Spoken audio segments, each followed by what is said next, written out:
Welcome to the Victory Reseda quarterly report and podcast. This is episode 11 covering summer of 2025. We're your hosts. I'm George Torline. And I'm Randy Stern. And on this episode, we're going to be talking about a long-term update on our long-term vehicles. Also, one of us rented a rental car, so we're going to play rental car roulette. We're going to be getting an update on some of the vehicles that we worked with for this time period. Mm-hmm. And we're going to have an interview with Tyler Christopherson from the Minnesota Cars and Coffee, as well as the Kannonball Rally. But first, we're going to talk about VOTY, because that's coming up to that time of year for Vehicle of the Year. Before you know it, so the 2025 Victory Reseda Vehicle of the Year Award is happening, and it's coming up this November. In fact, we'll be announcing our full nominee list on November the 2nd. So you can pay attention to that on the website at victoryandreseda.net. Now, that's when we start scoring all the vehicles that are nominated, and then we'll put them to a vote. That is where you come in. That's right, you. So, what am I going to ask you to do? Vote for VOTY. How about hashtag vote for VOTY? So, we will have all the nominees available on an online ballot for you to be able to select the top 5. So, it's ranked voting this time around. And you'll have about 40 plus vehicles to choose from. The one who gets the most votes, as well as the highest scores, become VOTY. That's hashtag VOTY 2025. Now, how are you going to participate this year in VOTY 2025? Simple. You can either email us at info@victoryandreseda.net or message us through one of our social media portals as well as YouTube. So what are you waiting for? An invitation? I guess that's it. One little restriction. You must be a resident of the United States of America, Canada, or its territories to be able to participate in this year's VOTY voting. Time frame as to when this all might happen. The nominations are coming out on November 2nd. We'll be announcing the award by mid-November. Oh, that's coming up really quick then, isn't it? It certainly is. All right. So that's a great way for you to participate with the vehicles that ends up being the winner for Vehicle of the Year. Absolutely. And like I said, it used to be in the past where we just gave you the 5 finalists. We're going to put you into all of them because there's some people who've complained over the last, I don't know how many years I've been doing this, saying, how come this car is not in there and you reviewed it? Right. So, yeah, and I think it gives people the opportunity to say, you know what, I think this car merits being nominated because whatever they feel. So that's a great way of being able to include those. And like I said, on November 2nd, the full nomination list will be out on the website. And when it comes out, please review that list, especially if you're willing to join us in the vote. Absolutely. So we'll look forward to that. That's always an exciting time of year. So let's talk about some of the vehicles that are on that list. And one of them is the Toyota Sienna. Yes, it's getting a lot of attention because, well, it is known to be one of the better minivans that are in the market. It's got hybrid power. It's spacious. It's got a lot to offer. Now, the tester we got was the Platinum all-wheel drive, the top of the line. And it's got a really good list of cool features. Some of them we actually played around with. For example, there's a fridge box. Now, the fridge box is located, there's a center console. So it faces the second row passengers. So all they have to do is open it up and woof, you got some cold water or some frozen snacks, whatever you want to bring along for the trip. There are 2 modes to that. So it's a cool mode, and then there's the frozen mode, and there's 2 buttons separate on the console. Now, right below that is a vacuum. Now, I know that Honda and Chrysler has offered onboard vacuums. I don't think Toyota's offered one until now, but this one looks pretty simple. It's you have to go in the back. There's a little baggie of stuff where there's a hose and attachments, and all you have to do is just open up that port and then turn the machine and turn it on. And you have access to clean from the first to the third row. And the way they situate that plug-in port is right kind of in the middle in the second row there. It's not way in the back. Like I said, it's right below where the fridge box is. Yeah. So that's a very innovative part of the center console. Now, speaking of the second row, on our particular vehicle, it has these two captain chairs for which, if you're able to push them back and recline the seat backs, you got yourself a little bit of a private jet experience. Yeah, you can kick back and bring your leg rest up and enjoy your beverages, and just a great road trip kind of a vehicle with a soft suspension, and away you go. I'm glad you mentioned the footrests. They're called ottomans, according to Toyota. Usually, to me, an ottoman is a separate piece of furniture that's in front of a sofa. Nope, it's deployable from right in the bottom of the cushion. So more like a recliner kind of a piece. Oh, absolutely. Yeah. Oh, yeah. Now the trick to that is you got to make it work. Really, is that you got to lower the third row. Now, Toyota again is not the first to do this. I mean, Kia was pushing this with the previous generation Carnival.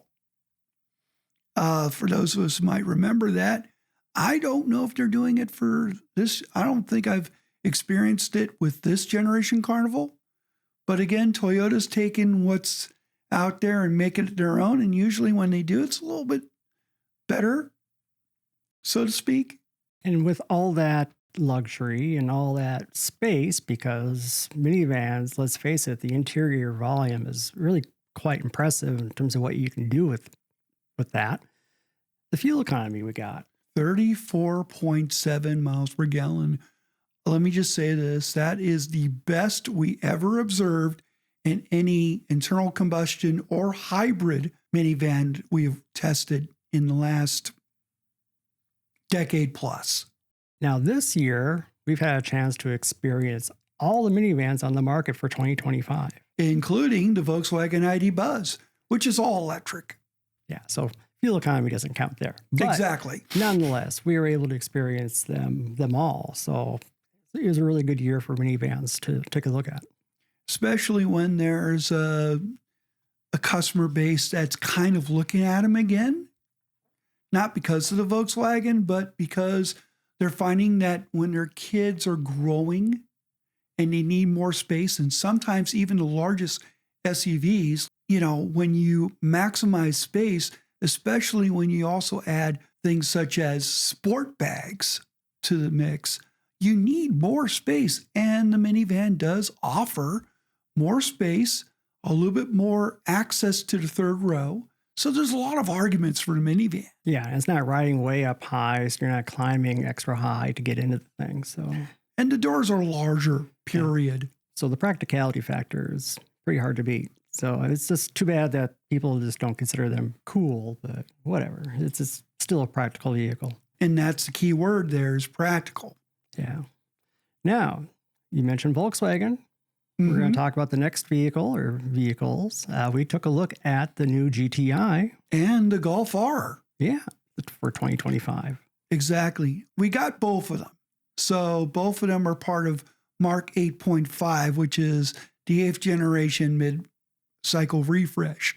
Now, subtle revisions on the exterior that we've noticed, such as badge placement and front clip changes and whatnot.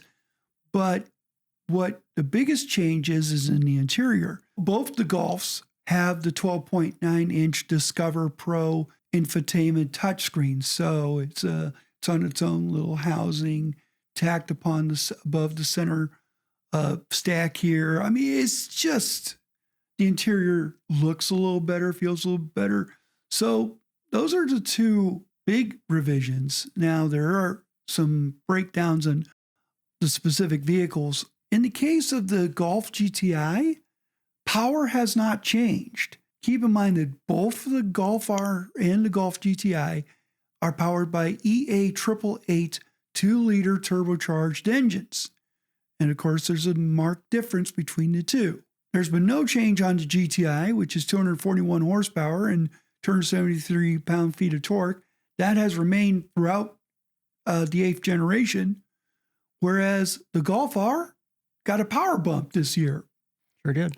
Yep, 328 horsepower, 295 pound-feet of torque. So what we got on our Golf R to review are two packages. First of all, they added a black edition, which blacks out the trim, the badges, the wheels, give it a really cool vibe. So it delineates itself from, say, the regular Golf R. If you really want to call it regular, to be honest, it's not a regular vehicle whatsoever. True. Now, for our Golf R, we had what's added, the Euro style package. And would you like to explain what's in the Euro style package? Yeah, there's some new things and some things deleted. So new things, they added the Krapovich exhaust system, which is titanium. And along with the darkened wheels, I think you save like 80 pounds off the vehicle. But also saving weight is they don't include a sunroof on that. So you can't get a sunroof with that package. The other thing they have instead is it's a cloth interior as opposed to a full leather interior. Yeah, that pattern, that art velour pattern that they put on there. But also you don't get ventilated seats with that. At least they're heated. Yeah, true. And they're more manual controls. So what Euro style package is that these are equipment that are normally found on the Golf R and the European Union market. It's just that we never got them in the United States. And now that we have them in the US, of course, I think the one debatable thing was the deletion of the sunroof, which is something you like. I like a sunroof to be able once in a while open up and let the wind twirl what little hair I've left to enjoy. So, but it does save weight. And, you know, the argument could be said that if you really want more of a lighter weight Golf, that would be the package to get. True. I will say this is that as much as we love a Golf R because one of us owns one, we went back and forth as to not to ask which one's better, but how does the 8.5 stack up with your 7.5? It's really tough because the power is there. The power delivery is incredible. You know, I mean, there's a few things that we're not vibing with, to say, but in all, I mean, I love how the Golf R still delivers that ultimate excitement when it comes to Volkswagen's performance compact car. I will also add is that the GTI is pretty darn fun too. Yeah, they're both great. Now, the 8.5R, to its credit, I think is a bit more lively in its stock form compared to the 7.5, because I added a little bit of a tune to mine to try to wake it up a little bit. But the throttle inputs, it just makes it more responsive. I believe it has a different turbo than what I have, and just the way they've tuned it, it just feels more lively on its feet than the 7.5, which I think owners will be less inclined to feel like they need to tune it. I completely agree with that, actually, and I kind of noticed it when I was working with it as well. Other changes, of course, it's interesting to note that the steering wheel, I mean, they're both coming from Germany. Both vehicles are from manufacturing standpoint. The GTI is now back to physical button controls, whereas the Golf R still has the haptic touch. I find that annoying, actually, because it would be nice if, even though you are spending a lot more on a Golf R versus a GTI, it would be nice to have a lot more continuity between the two. Although some people will say, well, the physical buttons feel cheap. No, they don't. They feel logical. And I think to me that's probably the better sell than the haptic touch ones, the soft touch that are on the Golf R. Some other minor changes also on the GTI, some color changes. Yep. So the one that we had was a King's Red Metallic, which looked really nice, especially when it's in the sun. New colors also include Slate Blue Metallic and Alpine Silver Metallic. And that replaces Atlantic Blue and Reflex Silver. Now, Reflex Silver has been around forever. Yes. So it was a kind of a shock to see that go. But okay, so that's also something to know. Now, the other thing we should mention is on the Golf R is it's only available in 3 colors for 25. I mean, you had the lapis blue, black, and the white. However, they're bringing back the gray for 2026. Nice. Yes, kind of a missing color in the 8.5. Finally, they're rectifying it. Yeah, I mean, it's too bad that they're not doing the whole spectrum thing that they used to do in the past, but yeah, maybe they'll do that towards the end of the 8.5. Along with rumors, we might actually get that 5-cylinder turbo. We'll see. Oh, yeah. Those are rumors. So we'll see if that actually happens or not. Now, on a side note, we are working on a historiography based on a book that we received from a local publisher about the GTI. And spoiler alert, they cover everything related to the Golf from Mark 1 to Mark 8.5. It's very comprehensive. Indeed. More on that maybe next podcast. Yeah. With that, kind of pivot to something a little bit different. We had a kind of a unique Jeep Wrangler.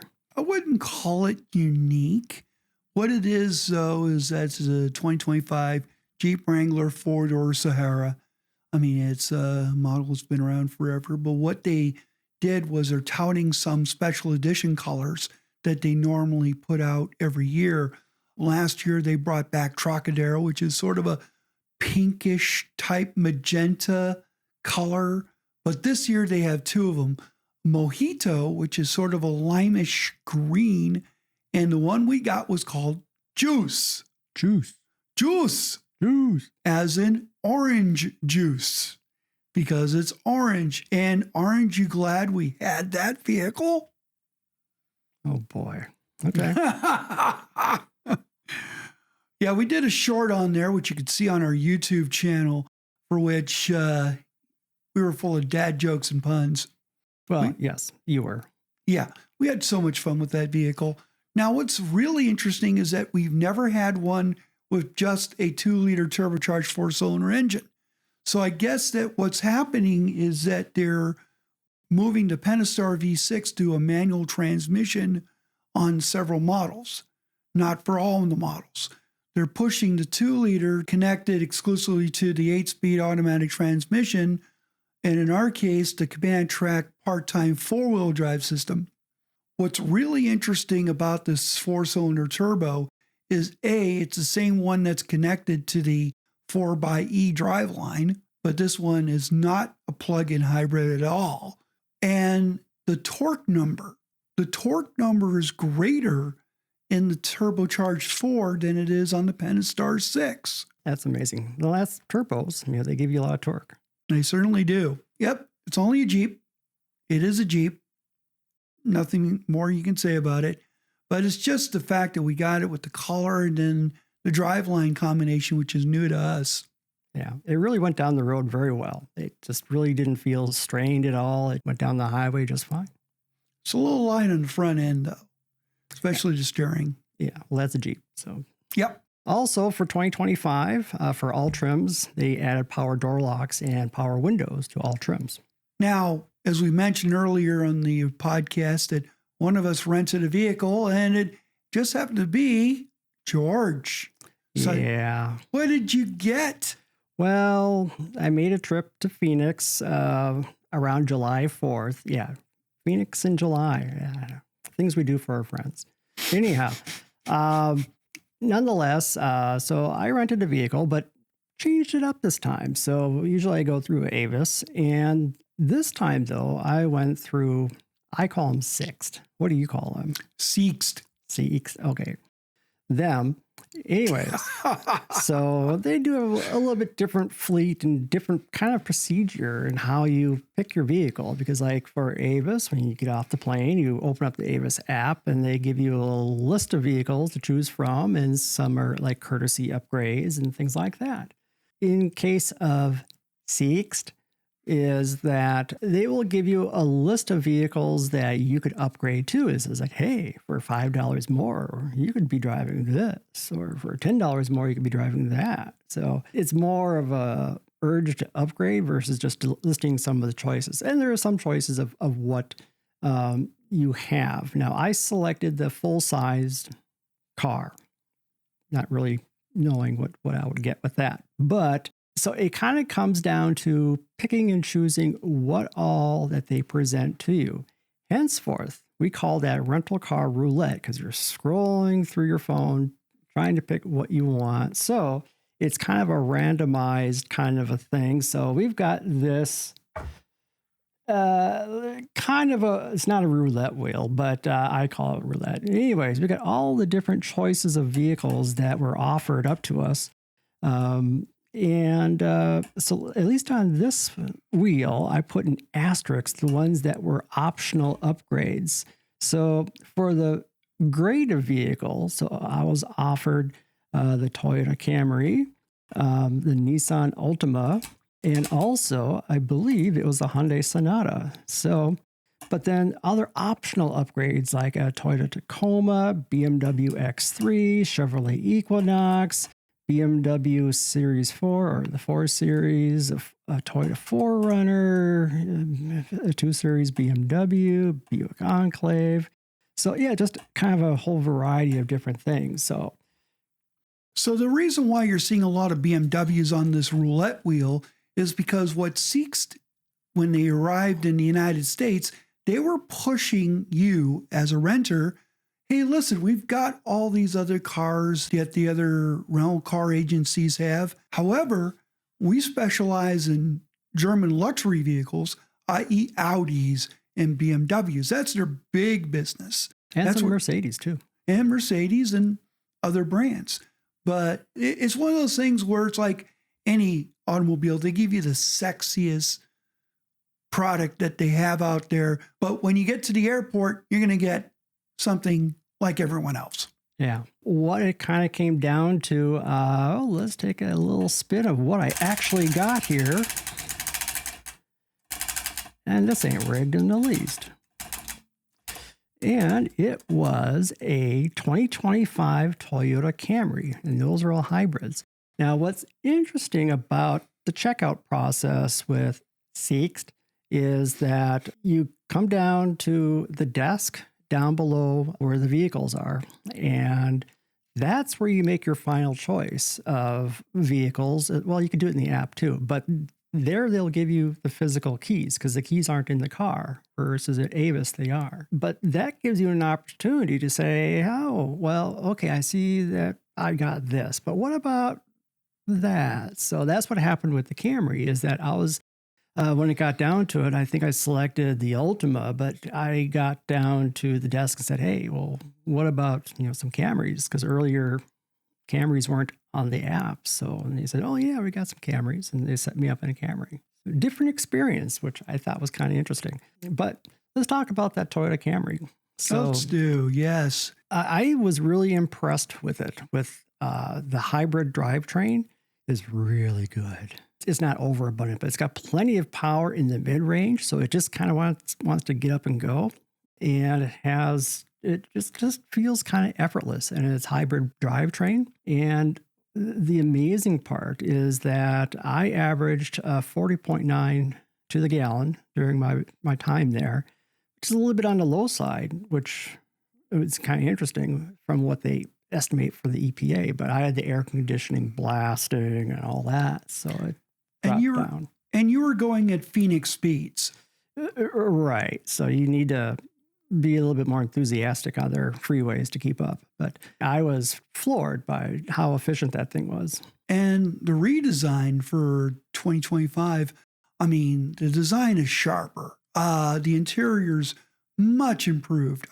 They really put an effort to distance itself from its past to this current Camry. And when I saw the photos from Phoenix of the car, I went, oh, now that's really great, because it's an SE.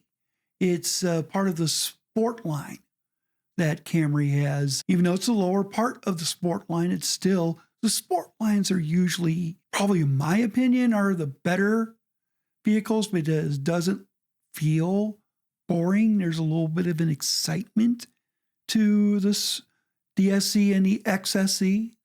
But it didn't feel harsh, like it didn't have a tough suspension or anything like that. So, and the steering felt really tight and on point. Very nice. I just would have wished it had ventilated seats, because, yeah, I kind of scorched my bum a few times sitting in those seats. So that's Phoenix problems. But no, I was really impressed with it. So it was a great car. So everybody knows that we work with a lot more vehicles than the ones that we highlight on the podcast, and you can actually read all of the vehicles we work with on our website at victoryandreseda.net. And actually, some of those get shot for videos, which you could watch on our YouTube channel as well.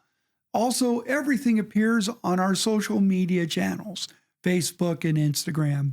Yeah, and we're trying to catch at least all the vehicles that we work with, or most of the vehicles, in a short at least. Some of them do make it to full length of review videos on YouTube. And some of those have recently come out. And we had the Kia K4, also the Toyota 4Runner, the Subaru WRX TS, the Scout Traveler concept. And there'll be more coming out as they're still in production for editing purposes. I just need to get a little bit more time to focus on that. So I apologize for a little bit of a lull in some of the full lengthers, but we got some pretty cool things coming up. Yes, we do. So stay tuned. All right. So with that fleet update, so let's talk about our 2021 Mazda CX-5, aka VNR machine.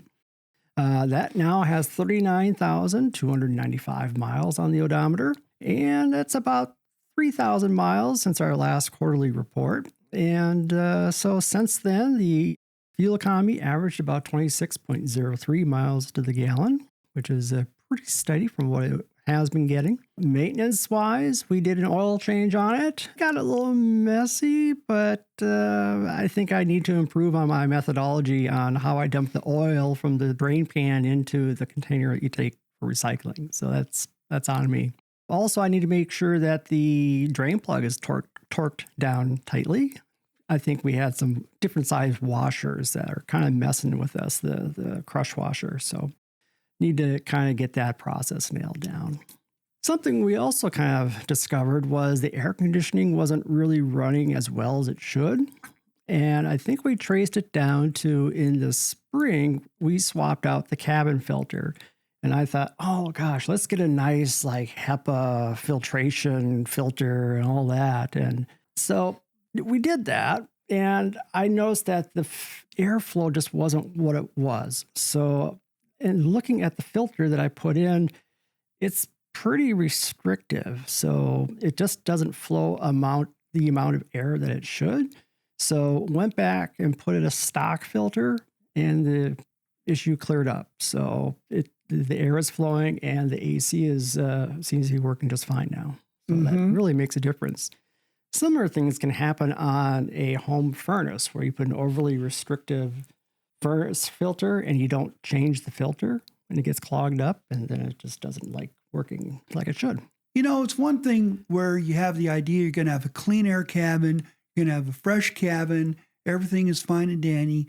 But when it comes down to staying cool in the summer, and sometimes summers here in Minnesota could be as bad as, say, I don't know, Phoenix. Almost. Yeah. Oh, yeah. Sometimes you have to make a choice.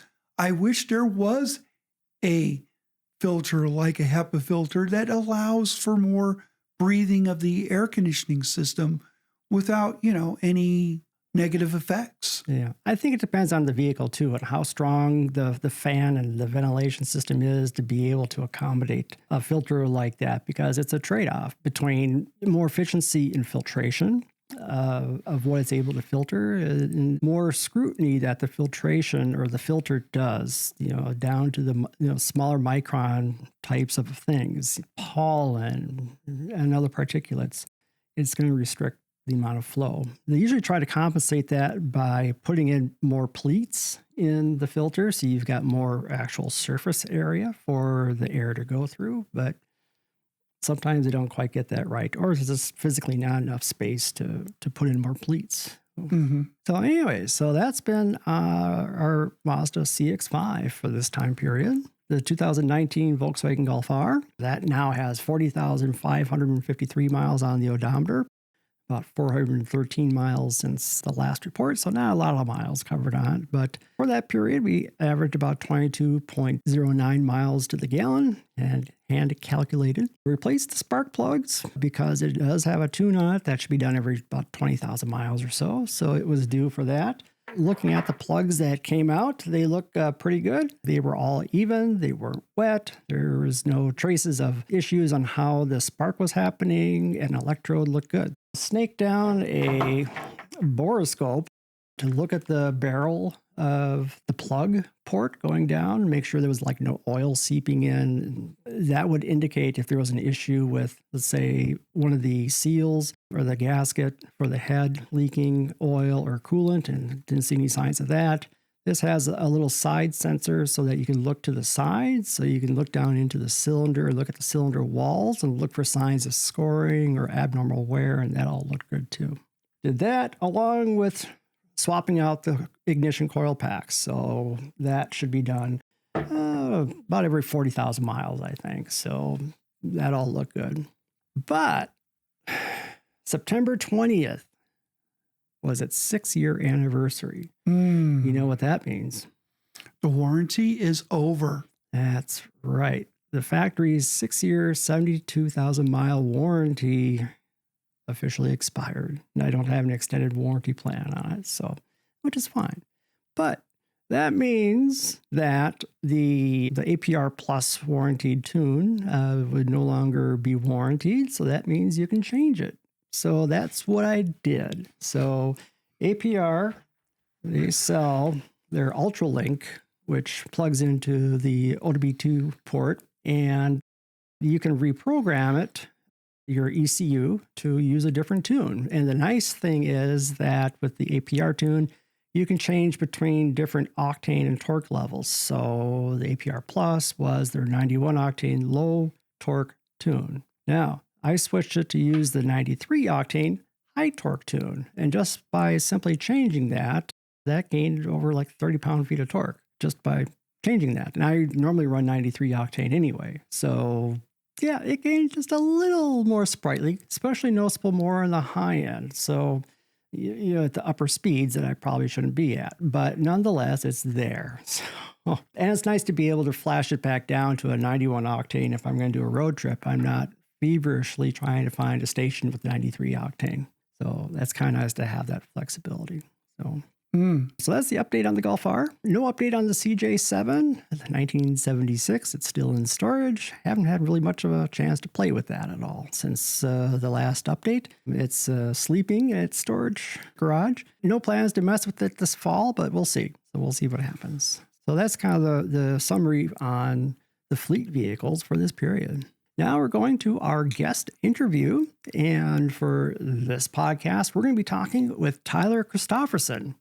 He is behind the Minnesota Cars and Coffee, as well as the Kannonball Rally. Let's find out what he has to say. So joining us today as our guest is Tyler Christopherson.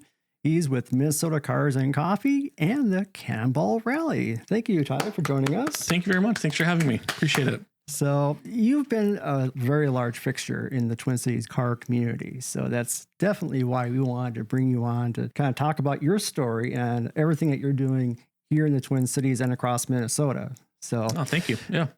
So why don't you tell us a little bit about yourself? Sure. Let's see here. I grew up here. I've been here my entire life. And a friend of mine moved back here from Minnesota. That's when we started Cars and Coffee. It was back in 2008. Wow. Yeah. Okay. So it's our 17th year that I've been doing the car shows. Wow. Okay. So what inspired you to start the shows themselves? I guess, was it something you saw somewhere, or you were doing them aside from that? Or? Yeah, we're both car fanatics, and so we've always wanted to do a car show together. And so Lewis and I, when he moved back here, we decided to let's put a car show together, but it's not going to be a specific mark, right? So we were both love Porsches. We're both Porsche guys, but we're like, you know what? Let's open it up first, maybe just to some European cars, and then we'll see what happens. If it gets bigger, then we'll expand it out. So our biggest thing was that we just wanted to have show cars together, not mark specific, but just more just a community event where guys who maybe have a Corvette to BMW, whatever, we could get together and have coffee and check out some cars. And that probably led to a fairly broad appeal of the audience that came to show and to be spectators at these shows. Absolutely. Yeah. This is before social media, right? So we hopped on just about every car forum you could think of. And I think, like I said, there's 28 different car forums that he and I were on, and we would just advertise a show on there. And it got bigger and bigger and bigger every single month. So it became a very, very strong entity here in the community. We didn't know that it was so passionate, and it just exploded. It was great. Wow. So how many cars were showing up at first? So first we had maybe 20 or 30 cars that first show. And we were so proud of ourselves. We're like, oh my God, this is a really good turnout. We had some really cool cars that show up, and we're like, this is amazing. And then the next event, it doubled, if not maybe tripled. And so we filled up that little lot at Caribou Coffee we had on Shady Oak Road, Minnetonka. And then the next event was out of control. We had probably 300 or 400 cars show up, and people were speeding down Shady Oak Road. And it was very cringeworthy because we're like, oh my God, we're screwed. We got to reel this back in a little bit. And then, the property manager said, hey, you guys get out of here. No more. Even the business owners were like, please stay. This is amazing. Our sales are through the roof. In Opus here, there's no one here typically on the weekends. And so that's when we moved the show out to Chanhassen. We had a little better opportunity here to bring in some more cars. So worked out well. And then we were there for 10 years at the Motorplex out there. Oh yeah, that's such a cool venue. Being it was great amongst the garages, and when they would open up the garages to show their collections, and there's some pretty amazing garages there. Yeah, it was very fun to see. Every year, like Bruno would add two more. The organizer, the constructor, whatever, he would add two more buildings to it. So give us usually about 100 more cars we could park in there each show. So at the height of the show, our last one, probably I think we get around 1,000 cars in there. Wow. In the city of Chanhassen.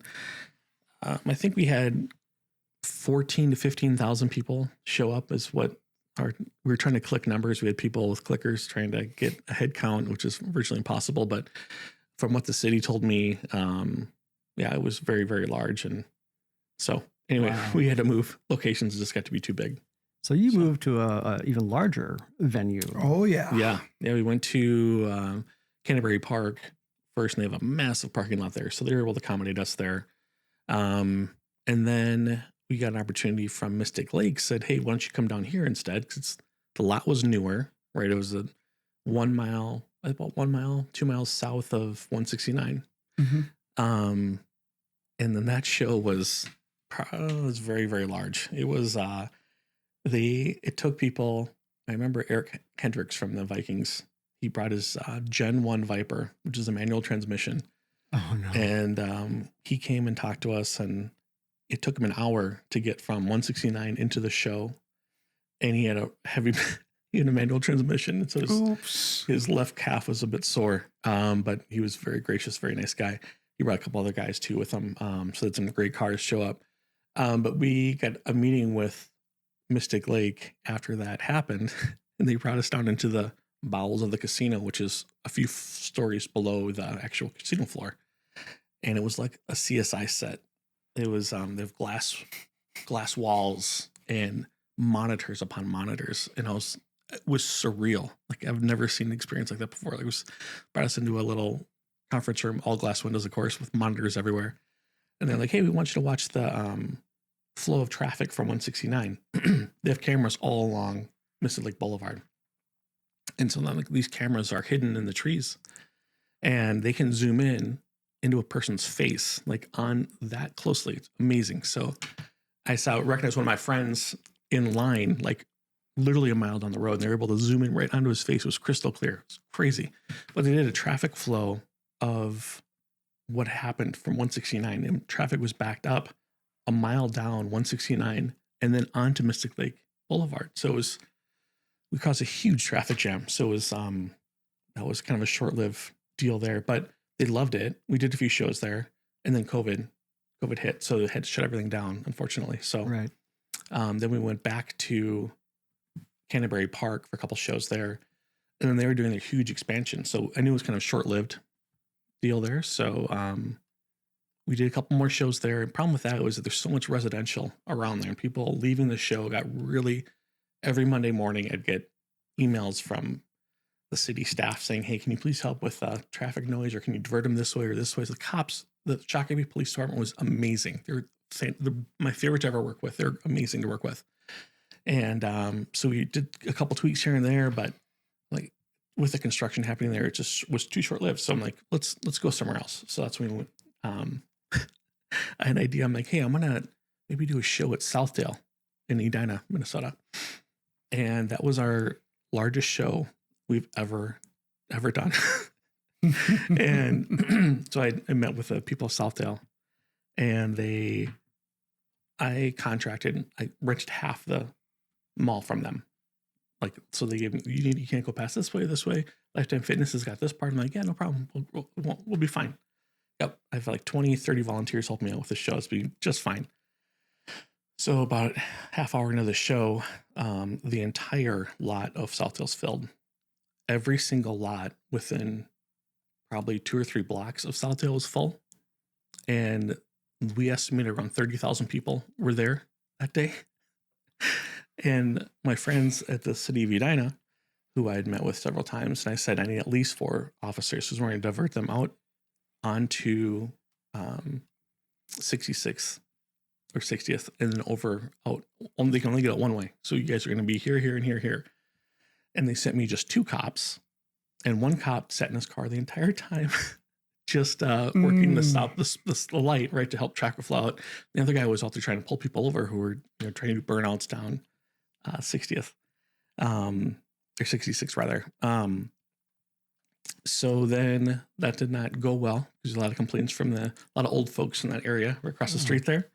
And so I was like, this is not going to work out, because it was I got like 10 emails, all from the same IP address, but it was from 10 different old ladies who were complaining about the noise and other things. So that was short-lived. So, but it was our biggest show I've ever seen. It was amazing. Do you think it was the proximity of the show being more into the Twin Cities versus it was our first show also. So it was it was a gorgeous day. It was a perfect storm. It was perfect weather, great central location, easy to get to from multiple directions, right? You can come any which way around that area. And it was a beautiful, wonderful show, but it was crazy. I've never seen so many people. It was awesome. But wow. Yeah. Okay. And so that was short-lived. So then where'd you go next? Then I wanted to keep that central location. So I started, luckily I've met a lot of people in this community. And so someone put me in touch with the city of Minneapolis, and I wanted to rent out one of the Twins parking ramps was my goal, because they have a massive parking lot, overlooks Target Field, and it was super cool. But with our schedule of always being on the first Saturday of the month, half those weekends were going to be Twins weekends, are going to be home. So I was like, no. So they proposed another ramp, the Leamington ramp, across from the Hotel Ivy, and that worked out for us.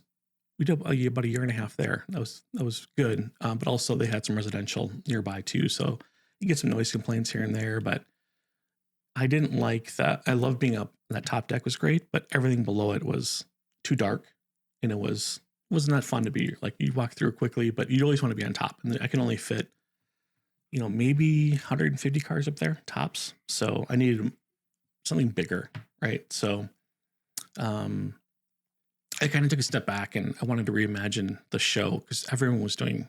When I first started doing this, there was no other car shows, right? There's some other like little mark specific events happening, but there was nothing like a broad car show. So I wanted to really diversify the show and just do something totally different. So I wanted to do I went from 6 shows to 5 because April was such a iffy month anyway, right? So some Aprils we would have snow, it'd be freezing, or it would be, nice. You didn't know what you're going to get. So no more April shows. So we just do May through October now. So 5 shows. So I wanted to choose locations, everyone being different. So different location, different experience every time you go to the show. And my sponsors loved it. They loved the idea. Because it's boring. The parking lot shows are boring.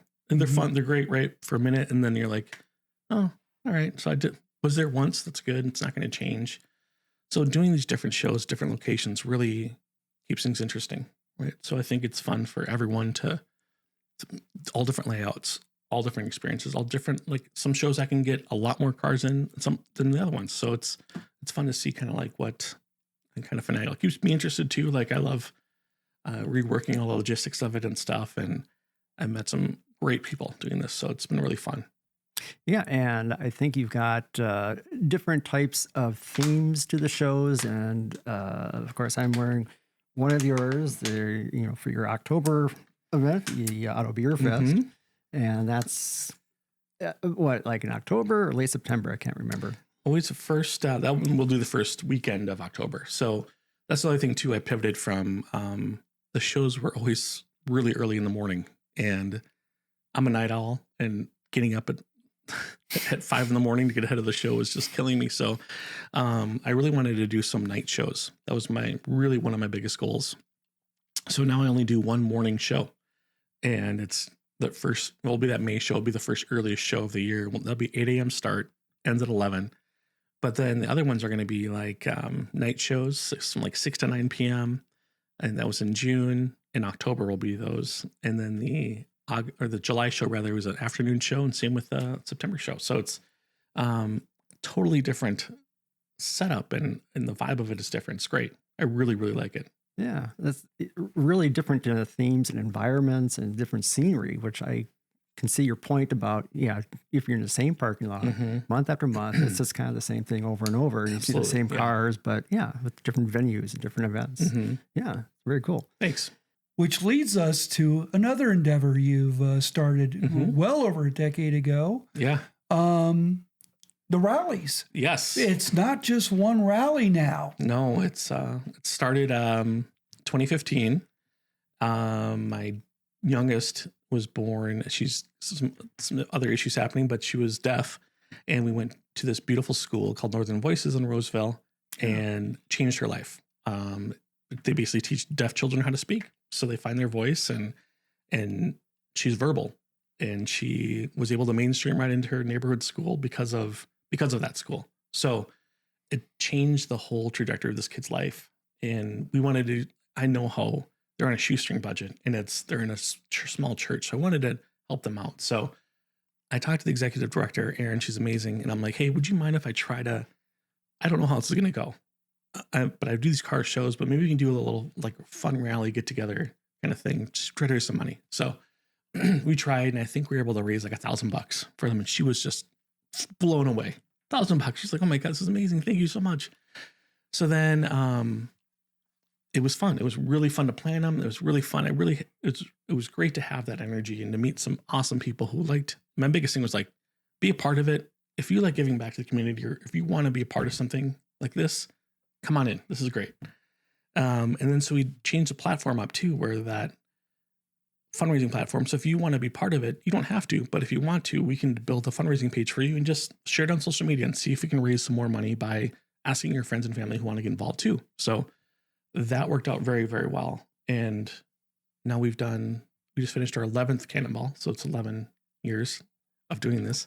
And we've raised now over $500,000 for this school. Wow. So that's very well. It's been great. Yeah. So I've gotten some great feedback from the school. They love being a part of what we do. And people, I didn't raise the money. Like I helped provide the platform for it, but it's every one of the participants who asked, and it sucks asking for money, right? You don't know what's going to happen, right? It's awkward for some people, but just sharing it on social media, it's easy to do, and people donated. It's been awesome. And that's not the only charity gas Kannonball related that you do. Yeah. So yeah, we also decided to start doing a fall rally. So that was also this September will be our September 19th through the 23rd will be our Cannon Fall Rally. And this will be our 10th annual one for that one. So now I've done in total, I think 29 rallies, something like that now. So we also partner with the National Center for Missing and Exploited Children, which is one of my favorite charities. And we got involved with them because we were going down to Arizona to do their first cactus ball. And at that time they were hosting the Super Bowl. And I was reading about the Super Bowl, and wherever the Super Bowl is located, human trafficking goes up in that area exponentially, like 70-80%, just because of the Super Bowl and what the shitty people do to these poor people, these poor kids. And I'm like, you know what? Let's try to help them out a little bit. So we just started doing finding out what missing kids are, what missing kids there are in Arizona. And then we're going to try to raise awareness of them, right? If we make a stop, maybe we'll throw up a flyer of that person, of that kid. And sometimes we would have the missing their milk carton photos, information on each car too. That was something fun we did. But yeah, we just helped with that charity, just even helping with raise awareness, and a little bit of money for them too was tremendous. It was really fun to be a part of. And it doesn't stop at that. You also have the Christmas. Oh yeah. Thing. Yeah, we've got the holiday. Yes. That's our probably favorite event is our Holiday Lights Parade we do for the Minnesota Amplants, University of Minnesota, Amplants, Children's, Masonic. They've got 8,000 different. Maybe it's not Masonic. Shoot, is it Masonic? Used to be. It used to be. Yeah, I think they've changed their name, so it's now Fairview Health. Sorry. M Health Fairview, Masonic Children's Hospital. Yes, I think that's what it is. So yeah, my apologies.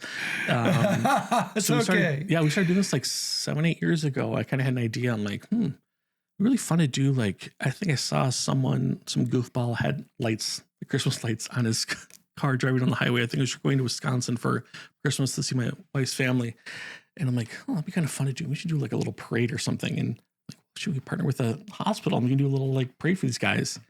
And we did, and it was just like, oh my God, like all of us were driving around. We'd figure out ways to like power these lights. Then you look up in the window and you see like a little kid in a hospital gown, and all of us are just crying. They're like, oh my God, this is so sweet. So then we made it into a big toy drive. And oh my God, this last year we rented one of our sponsors, Rent My Party Bus. They donated one of the buses to us, and we filled it with toys. It was unbelievable. It was so much fun. Wow. So we did a huge parade for them and donated all these toys. So it's great. It was a really, really fun cause. Yeah. So I've participated in a few of those. Yeah. And Actually, I was with you one time. Yeah. That's right. Yeah. And I would also see the children up in the windows, and it just kind of tugs your heartstrings knowing that it's Christmas time and they're stuck in the hospital, and it's nice to be able to bring some joy to them. And also they've got their toys that replenish their toys. And plus I think they give them out to some of the patients there. Every patient, they have a whole room, and they get to go in there and pick anything they want. They've got, and a lot of things too, is like there's kids 17, 16 years old there too. So we do older toys for them as well. So gift cards and that kind of fun stuff for them. Yeah. And the outcome of that, as you've mentioned as well, is that I remember even driving on my own without lights, unfortunately, but went in there and saw those eyes lighting up, and seeing these cars with the lights on and all this fun stuff. And it's wow. And it's hilarious what some of the people do with the decorations. With blow up, Santas and train sets. We've had fake fireplaces. We've had tons of Christmas trees, tons of different different Grinches and stuff. It's so fun to see what people do. The creativity and the costumes that people wear. It's just hilarious. I remember one year we went to the back, because we'd go around the hospital and then loop back down around the river road in the back. So we also told the East Bank hospitals, look at the river road between 7 and 8 p.m. So they had everyone in the other hospital looking down at us this way. So all of those are the adult patients are over across the river. So they also got to see the parade too from the river road. But I remember one year we went around the backs of the hospital, and it was vacant. Like there wasn't many people there. And everyone's like, oh shoot, there's no kids are there. I'm like, that's good. That's a good thing. There's no kids in the back of the hospital. It's awesome. That means like, cause the first year we did it, there was a ton of kids there. There's a lot. And then a couple of years later, there was hardly any. And I'm like, oh my God, that's a really good thing. That's a great thing that they're not here on Christmas. So it's good. So that's a very good point. Yeah. It was, it took us a segment like, oh my gosh, it's a wonderful thing. Yeah, it's good. Wow. Yeah, it was fun. With all of this, MNCEC, Cannonball, Cannonfall, Cactus Ball, the Christmas parade, and all this. How do you manage all this? Do you have people with you that work with you, or is it just a one-man show? No, I've got a great staff of volunteers. They're all just my friends. They're not paid. These are just volunteers. Like we try to cover their costs, but they're just volunteers. They just like being a part of this. And I'm so grateful to them. Like they're unbelievable. So they're my best friends. They're great. And how do you keep this all organized in a sense? Do you plan in advance, or you just say, oh, I got a great idea, let's do this? But from what I've seen, all of these have been planned in advance. Oh yeah. Well, I'm already thinking about Cannonball next year, right? Of logistics, dates and stuff. My oldest is going to be graduating from high schools next June, end of May. And so I told my team, I'm like, hey, you guys, no June rally next year. We can't do it. I'm going to be so busy with her graduating and her graduation party and that kind of stuff. Let's do it in May. So we'll probably bump it up earlier this next year. So we're thinking about that already, logistics and destinations, and keep it fresh. That's our biggest thing. Every single one of our rallies, we try to make it completely different than the one before. Some challenges may be the same because of just tradition, and they like to keep them the same. But I like to, I tell them every year should be better than the last event. Every single event should be better, whether it be destination experience. Marky Wyman has developed an online dashboard for us. That's been a game changer for us in terms of uploading proofs and pictures and videos and stuff, and scheduling their livery installs of Creative Color. And it's huge for us. And he's such a great dude. He's awesome. So, and my other captains, my show captains, Nick Moser and Alex Tang, help me manage the shows. And so it's wonderful. I couldn't do it without them. Like they truly are exactly what I need to be successful at this. That's great. Yeah. Because you can't, one person can't do all of it. No, there's no way. No way. Yeah. It's too much with the content and the planning, logistics and stuff. So I try to handle the bureaucratical stuff, like the city permitting and sponsorship stuff. And then, the creative stuff, we all get together. We just kind of have meetings and talk about what's going to work, what's logistically going to work. Can we pull it off? I tell all of them, I'm like, you never, ever take no for an answer. Like you never, ever do it. I got us on Laguna Seca on one of our Cactus Ball rallies. We went up the coast of California, and they're like, how the F did you get us on Laguna Seca? And I'm like, because I didn't take no for an answer. Like I literally figured out who was renting the track, contacted them, and made a deal with them. And we got on Laguna Seca. It was unbelievable. It was so much fun. So we've been on some crazy tracks, had some crazy experiences just because of the persistence that you need to do events, That's amazing. Yeah, I did 4 rallies so far with you. And when we did Road America, I just thought, I can't believe I'm on such a famous racetrack, with my own car. Cool. We've had some really fun events, fun tracks. It's been really, really sweet. Everyone loves to. So fun to even if you can't go full out on these, quote unquote parade laps, but you space out enough, you can maybe get a little speed in there. But it's just fun to drive the same lines that the drivers drive, right? The race car drivers. So it's fun. It's really fun. You talk about permitting. You talk about getting permissions and all that.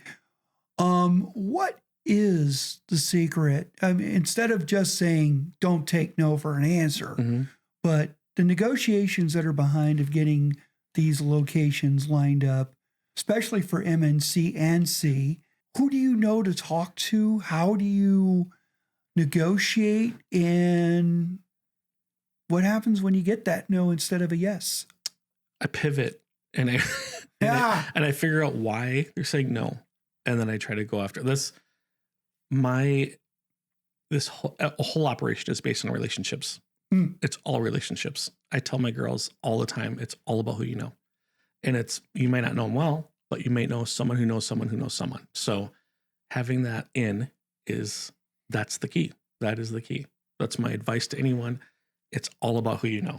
And that's even true in the work world for most people. Absolutely. It took me a very long time to figure out. It's not how to do your job. It's who you know. Correct. Exactly. Yeah.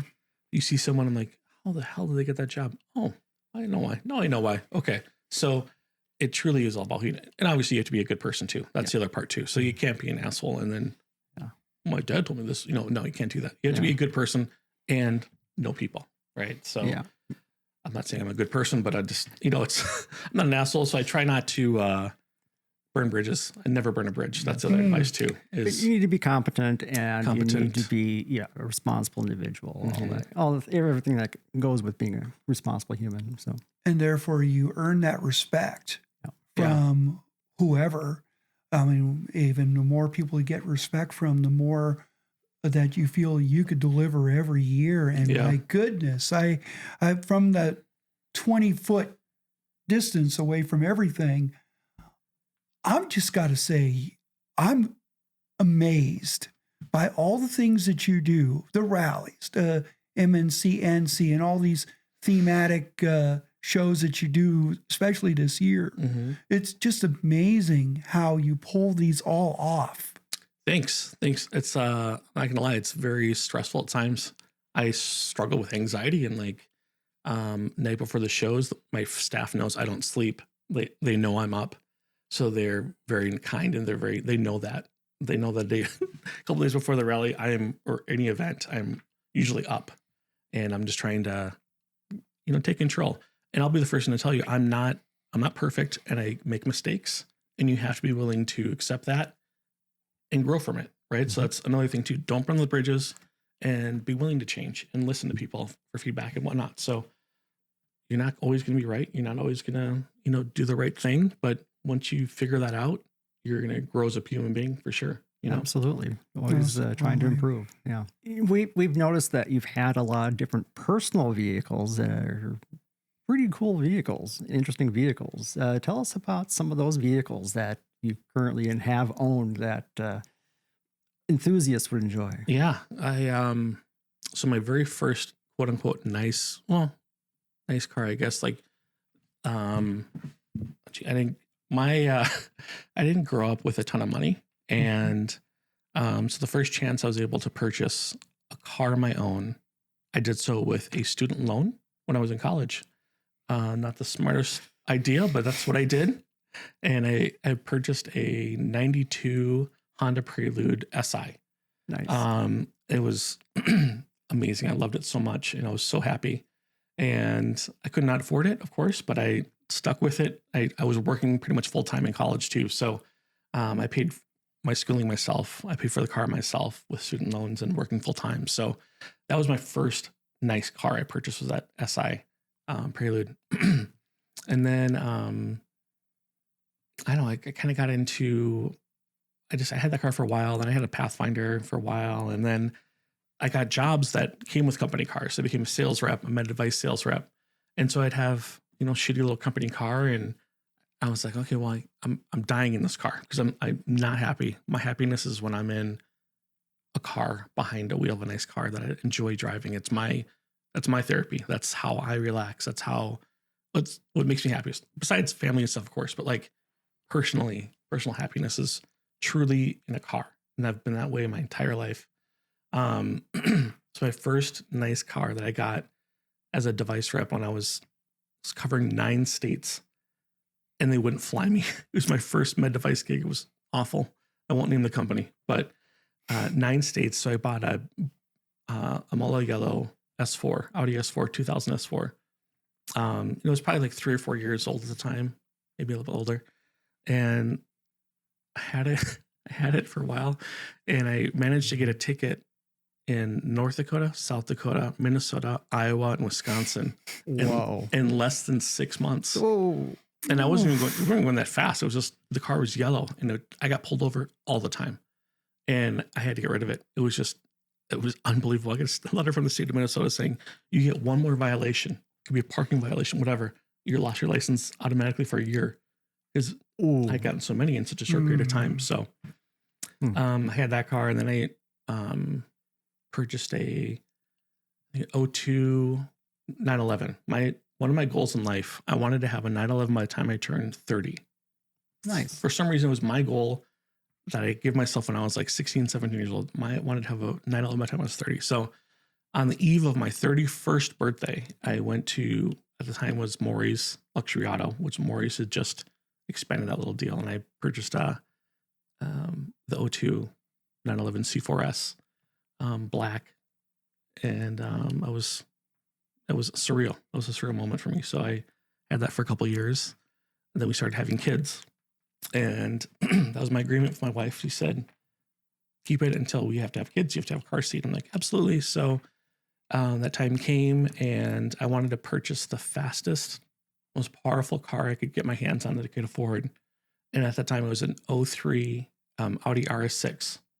It was blue. It was also a few years old. And that came from, I think I had it shipped over from Utah, maybe. And I had that for a couple of years.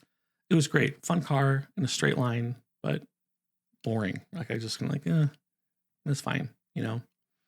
Then I went over to BMW, and I got a E46 M3 from Seattle. It was an 05. It was one of the last. I think we went to 06, I believe, if I'm not mistaken, but maybe 05. I had that for a couple of years. That was beautiful white color, gray interior, manual, of course, but also not much of a back seat for this. So for kid seats and stuff. So, but it did have a back seat bigger than the 911.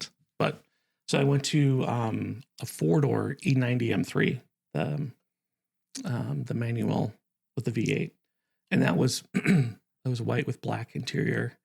And surprisingly, my friend Alex Bowman is selling that car right now and bring a trailer. I saw it. I'm like, oh my God, that's my old car. So I had that. So I really am not mark specific. I'm not loyal to a mark. I love Porsches. Porsche's been in my whole life, but I really want to own as many different cars and marks as I possibly can.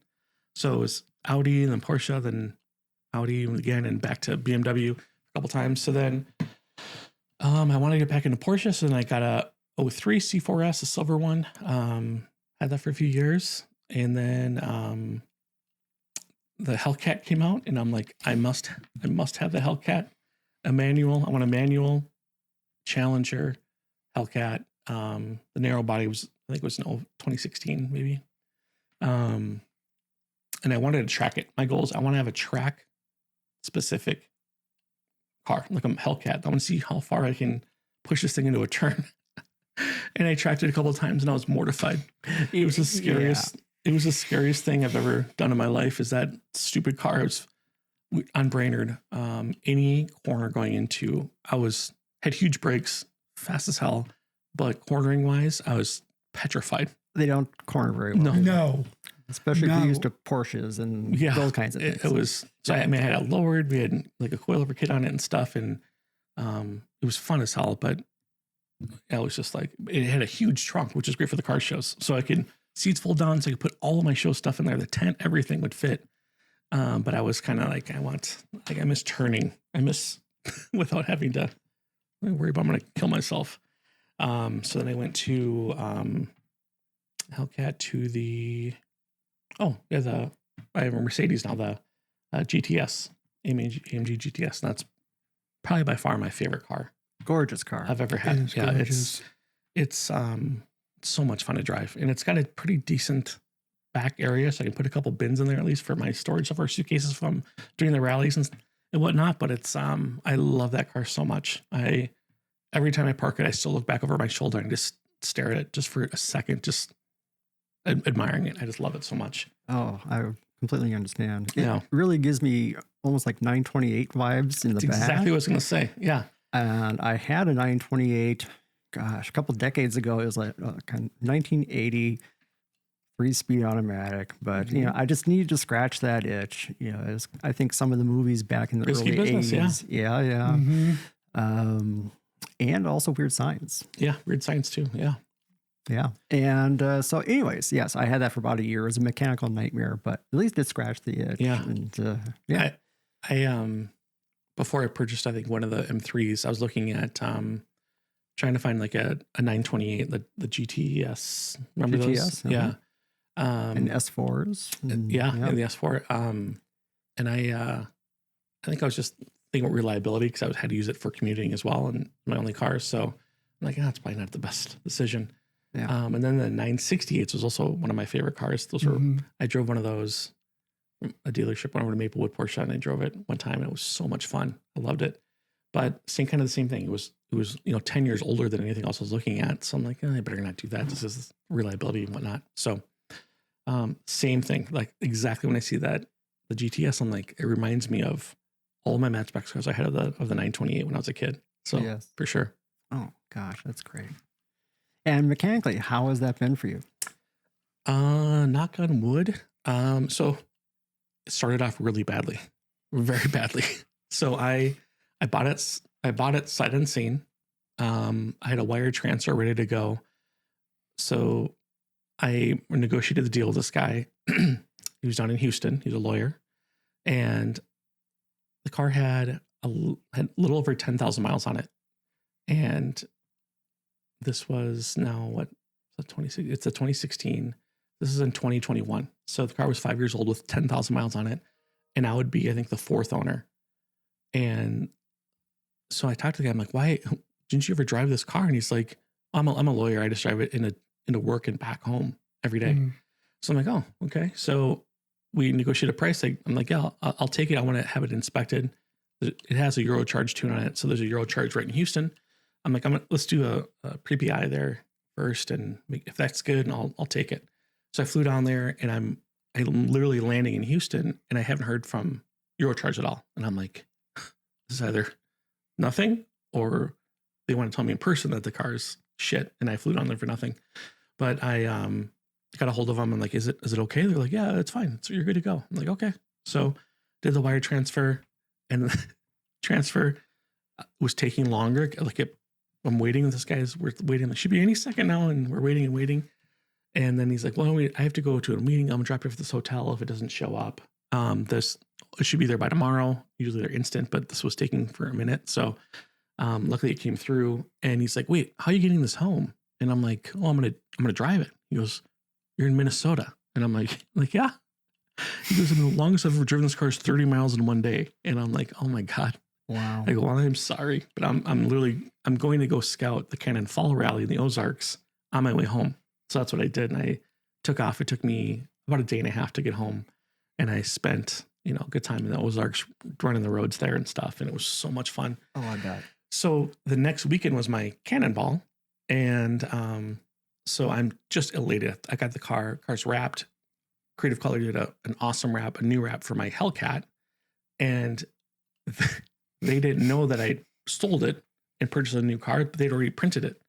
So I'm like, oh my God, they're expensive wraps, right? So I'm like, he goes, we'll make it fit. The guys over there, we'll make it fit. It'll be good. So then they wrapped it with the Hellcat livery on it, and it worked out perfectly. They did such a great job with it. It was kind of a iridescent camouflage. It was really cool looking kind of wrap. So I had it on there for a couple of years, but did the Kannonball, and people are behind me, and I'm banging through the gears in that thing, and I'm just happy as can be with this new car. And everyone's like, you're spraying something on my behind. And I'm like, well, it's tuned. Maybe it's running rich and there's some gases escaping through the exhaust. I had no idea. And so people are like, there's something like coming out of the back of your car. I'm like, oh, well, as soon as I get home, I'll get it checked out. So I remember after the rally was over, I'm backing up out of my parking spot at the hotel we're at, and I can't see because the rear camera is covered in a film. So I get out of the car and I swipe, and it smells like oil. I'm like, what the hell is this?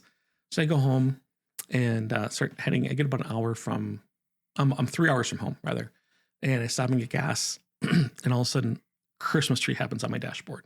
Tons of different things are happening. I'm like, what is going on? So I turn it off, restart it, get gas, turn it back on. Everything's fine. And I pull into a county road, and all of a sudden the lights all come back on. The car shuts off and puts itself into park. And I'm in the middle of the highway. Oh no. And so I'm like, holy shit. So I get it started again, and I was able to pull off to the side. It's like 95 degrees. It's so hot. And my car is packed full of rally stuff. I can barely fit in there myself.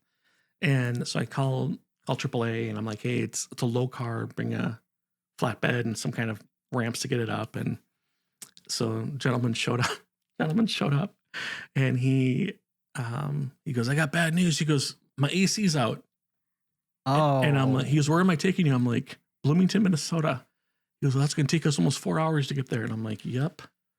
And so we loaded the car up and get into his cab of the truck. And he's only eating beef jerky, drinking Diet Dr. Pepper, and chain smoking. Oh, no. The entire time. So he would roll up the windows so the condenser would kind of work a little bit to keep us cool.